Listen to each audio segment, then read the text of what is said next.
Hello दोस्तों, स्वागत है आपका एक और नए वीडियो में।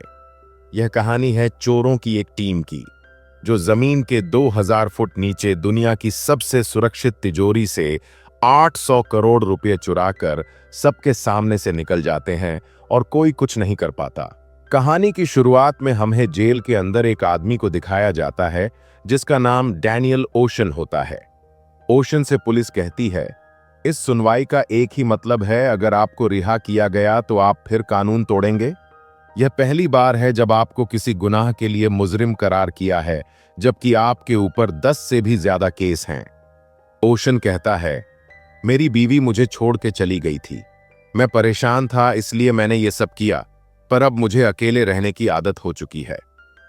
ओशन को जेल से रिहा कर दिया जाता है। अगले सीन में हमें रस्टी नाम के एक आदमी को दिखाया जाता है जो कि अमीरों को पत्ते खेलना सिखाता है। वहां एक आदमी कहता है, रस्टी, मैं एक और खिलाड़ी लाया हूं, इनका नाम ओशन है।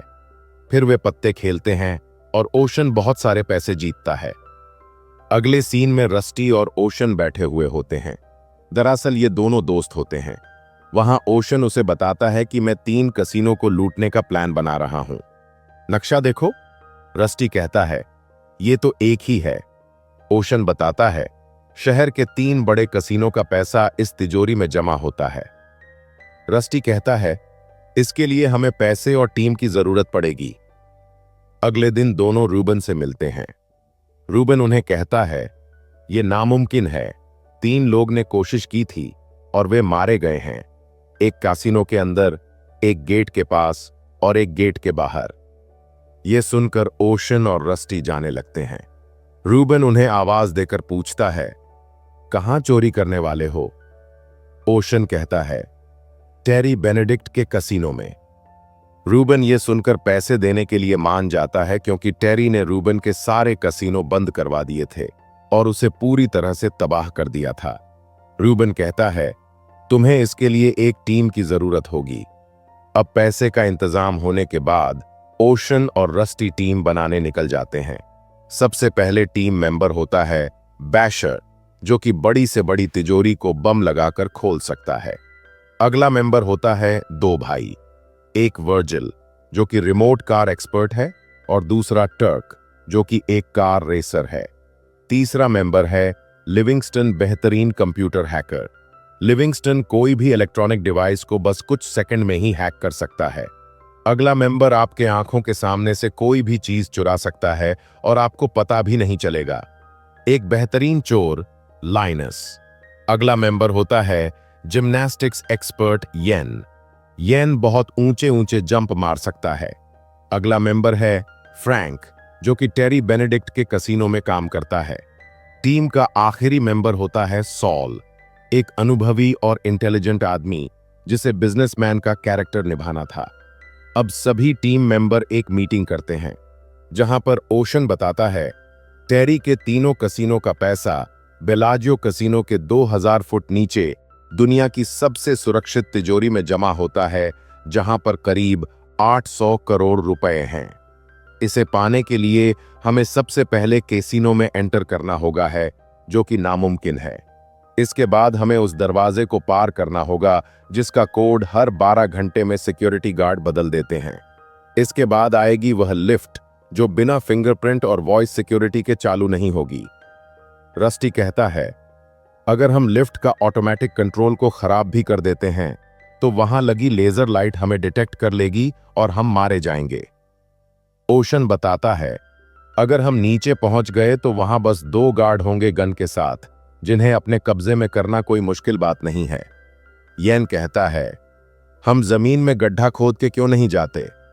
रस्टी कहता है, जमीन में सेंसर लगे हैं। सॉल कहता है, अगर हमने ये सब कर भी लिया तो पैसे ले जाते वक्त हमें कोई रोकेगा नहीं क्या? सब हाथ पर हाथ रखे बैठे रहेंगे? ओशन कहता है बिल्कुल। अगले सीन में हमने दिखाया जाता है, सभी अपने अपने काम में लग जाते हैं। बैशर को तिजोरी खोलने के लिए बम और लेजर से बचने के लिए शहर की बिजली 2 मिनट के लिए बंद करने का काम दिया जाता है। वर्जिल और टर्क एक वैन खरीदते हैं। लिविंगस्टन बताता है, सीसीटीवी कैमरे हैक करने के लिए कैसीनो सिक्योरिटी रूम में एक डिवाइस लगाना पीडीडी ढेगा। इसके बाद फ्रैंक, जो कि टेरी के कैसीनो में काम करता है, वह बताता है एक सिक्योरिटी गार्ड रोज डांस बार में जाता है। अगले सीन में रस्टी एक डांसर को पैसे देता है और गार्ड का कार्ड ले लेता है। इसके बाद मलॉय ब्रदर्स को बलून लेकर कैसीनो में भेजा जाता है, जो बलून्स को कैमरों पर छोड़कर झगड़ा करने का नाटक करने लग जाते हैं। इसी बीच लिविंगस्टन गार्ड का कार्ड लगाकर सिक्योरिटी रूम में चला जाता है और डिवाइस लगा देता है। अगले दिन सॉल बहुत अमीर बिजनेसमैन बनकर टेरी के होटल में जाता है। वो कैसीनो में बहुत सारे पैसे लगाता है। ये देखकर टेरी सॉल से मिलने आता है। दूसरी तरफ टेरी की बीवी उसका डिनर टेबल पर इंतजार कर रही होती है। इधर सॉल टेरी को कहता है, बॉक्सिंग मैच के दिन मेरा एक बहुत कीमती ब्रीफकेस आने वाला है। टेरी कहता है, मैं उसे होटल की तिजोरी में रखवा दूंगा। तभी सॉल बोलता है, होटल की तिजोरी तो आम गहनों के लिए होती है। अगर आज तुमने मेरी मदद की तो मैं ये जिंदगी भर याद रखूंगा। ये सुनकर टेरी राजी हो जाता है। दूसरी तरफ ओशन टेरी की वाइफ से मिलता है, जो कि ओशन की एक्स वाइफ होती है। ओशन कहता है, मैं पूरी तरह बदल गया हूं, मुझे माफ कर दो, मैंने चोरी करना छोड़ दिया है। तभी वहां टेरी आ जाता है और ओशन वहां से चला जाता है। फाइनली वो दिन आ जाता है जिसका सबको इंतजार था, बॉक्सिंग मैच का दिन। अगले सीन में हमें दिखाया जाता है सॉल ब्रीफकेस टेरी को देता है तिजोरी में रखने के लिए, और इसी बीच लाइनस बात करने के बहाने टेरी के जेब में से कोड चुरा लेता है। उधर येन को एक ट्रॉली में डाल दिया जाता है और वो ट्रॉली को गार्ड को दे देते हैं, ये बोल के कि इसमें टेरी के पैसे हैं। गार्ड वो ट्रॉली और सॉल का ब्रीफकेस तिजोरी तक ले जा रहे होते हैं। ये सब सॉल सीसीटीवी में देख रहा था। इधर ओशन कैसीनो में टेरी की वाइफ से मिलता है। ये टेरी देख लेता है और ओशन की खातिरदारी के लिए एक रशियन बॉडी बिल्डर को भेजता है। वो ओशन को एक रूम में ले जाता है और मारने लगता है। इधर सॉल देखता है ट्रॉली तिजोरी में पहुंच गई है। ये देखकर वो बेहोश होने का नाटक करने लगता है। जब सभी गार्ड का ध्यान सॉल पर होता है, उसी बीच लिविंगस्टन सीसीटीवी फुटेज बदल देता है। अगले सीन में दिखाया जाता है कि रशियन बॉडीगार्ड भी प्लान का हिस्सा था। वो ओशन को रूम के बाहर निकालता है। इधर ओशन और लाइनस तैयारी करने लग जाते हैं तिजोरी में जाने की। दूसरी तरफ रशियन बॉडी बिल्डर ओशन को मारने की एक्टिंग करता है, जिसे बाहर खड़ी डीडे बॉडीगार्ड को लगे कि ओशन अंदर ही है।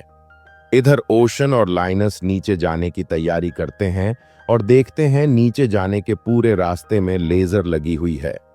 तभी वो बैशर को शहर की बिजली बंद करने का बोलते हैं। बिजली बंद होते ही वो नीचे उतर जाते हैं। उतरने के बाद वो जैसे ही दरवाजे खोलते हैं, वहां दो गार्ड दिखते हैं।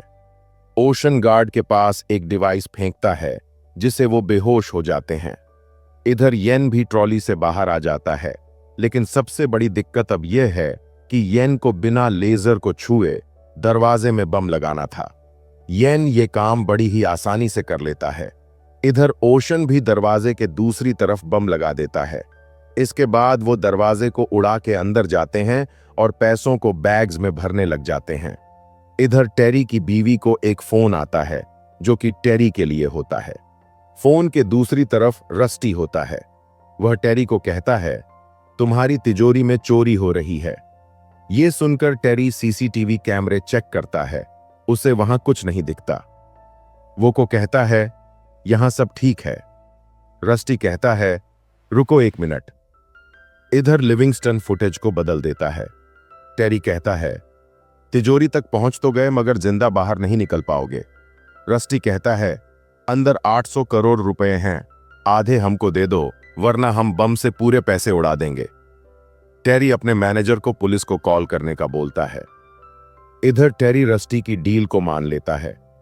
रस्टी कहता है, लिफ्ट में 6 बैग्स आएंगे जिसमें 400 करोड़ होंगे।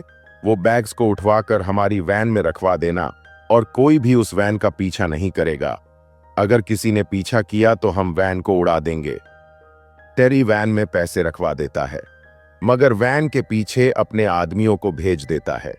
इधर कासिनो में पुलिस भी आ जाती है और वो तिजोरी की तरफ जाते हैं। टेरी बिजली बंद करवा देता है ताकि चोर भाग न पाए। जिससे पुलिस तिजोरी में पहुंच जाती है। टेरी बिजली चालू करवा देता है और देखता है तिजोरी को उड़ा दिया जाता है। टेरी नीचे जाता है और देखता है नीचे कुछ भी नहीं बचा है और वो पुलिस वालों को जाने का बोलता है। दूसरी तरफ टेरी के आदमी भी वैन को पकड़ लेते हैं और जैसे ही ड्राइवर साइड का दरवाजा खोलते हैं, उन्हें उसमें एक रोबोट दिखता है जो कि वर्जिल चला रहा था और वो वैन को भी उड़ा देते हैं। इसके बाद जब टेरी के आदमी वैन को चेक करते हैं तो उसमें नकली नोट मिलते हैं उन्हें। अब आप लोग सोच रहे होंगे सारे पैसे कहाँ गए और ओशन और उसकी टीम तिजोरी में से बाहर कैसे आई। तो दोस्तों, इसके लिए हमें फ्लैशबैक में जाना होगा। जब टेरी पुलिस को कॉल करता है तभी लिविंगस्टन कॉल फॉरवर्ड कर देता है और वो कॉल रस्टी को जाता है। रस्टी और बाकी टीम मेंबर नकली पुलिस वाले बनकर तिजोरी में जाते हैं और जब टेरी बिजली बंद करवाता है तब ओशन और उसके साथी भी पुलिस के कपड़े पहन लेते हैं और बैग्स में पैसे भरकर निकल जाते हैं। जैसे ही टेरी को ओशन पर शक होता है तब वो रूम में जाते हैं जहां ओशन को रशियन बॉडी बिल्डर मार रहा था। जैसे ही वो अंदर जाकर देखता है तो ओशन वहीं होता है। दरअसल ओशन चोरी करके वापस वहीं रूम में चला जाता है, लेकिन टेरी फिर भी झूठे केस में ओशन को 6 महीने के लिए जेल में डलवा देता है। इधर टेरी की बीवी को भी समझ आ जाता है कि टेरी को उससे ज्यादा पैसे से प्यार है। ओशन जब जेल जा रहा होता है तब वो उसके पास आकर बोलती है, मैं तुम्हारा इंतजार करूंगी। 6 महीने बाद जब टेरी जेल से बाहर आता है तब रस्टी और टेस ओशन को लेने जाते हैं और यहीं कहानी खत्म हो जाती है। अगर आपको यह कहानी पसंद आई हो तो वीडियो को लाइक करें, शेयर करें और हमारे चैनल को सब्सक्राइब करें।